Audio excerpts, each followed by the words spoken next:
Hello. బావ చెప్పా. అరే మన మంగయ్య మనవరాలు పుష్పతో అయింది కదా, అక్కడ భోజనాలకు వచ్చానురా. అయ్యి బాబు, ఇక్కడ ఆంటీలు అమ్మాయిలు తెగ చూసేస్తున్నారు, నాకేసి సిగ్గేస్తుందా. కాకపోతే మా మంగయ్య కూడా అదో రకంగా చూస్తున్నారు, నాకేసి నాకు అర్థం కావట్లేదా. నువ్వేమీ 7 జిల్లాలో అందగడని చూస్తలేదు బావా. నేను అక్కడ మా బావకే పైల్స్ ఆపరేషన్ జరిగింది, ఇక్కడికి రాలేడని నేను తినేసాక కవర్లోని బూర్లు గారెలుని నేను తాగేసిన గలాసులోని ఇంత మాంసం కూర వేసుకుని వచ్చాను నీకోసం అని చెప్పి అందుకు చూస్తున్నారు నిన్ను. ఒరే కొంపల కన్నాలు వేసేవాళ్ళు ఇలా. ఒరే కవర్లో గాజులు బూర్లు మంచిలు గాజులు మాసం కోరేంట్రా, తిండికి అంతకారు వచ్చిపోతున్నావు, నీకు కరుణాయాలని అంతకారు వచ్చిపోయి తిండికి ఎంత సిల్లర కొంటారు అలాగా. మరి ఏం చేయమంటావు, అందరికి 4 ముక్కలు వేశారు, నాకు 2 ముక్కలు వేశారు. మళ్ళీ అడిగితే ఎక్కడ సిగ్గు చేయడం చెప్పి కవర్లో వేసుకుని వచ్చాను ఇంకా.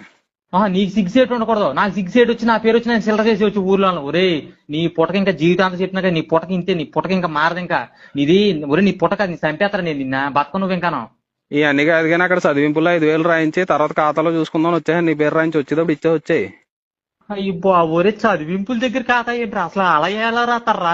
అయినా మంగాయంకి 5,000 ఖాతా ఏంట్రా, అది ఊర్లో పిల్లి పిచ్చం కూడా ఎట్టదా. అందుకే బాబా అక్కడ 4,000 రాయించి ఒక 1,000 రూపాయలు చేతి గజ్జలు తెచ్చాను మనకు పని చేస్తాయని.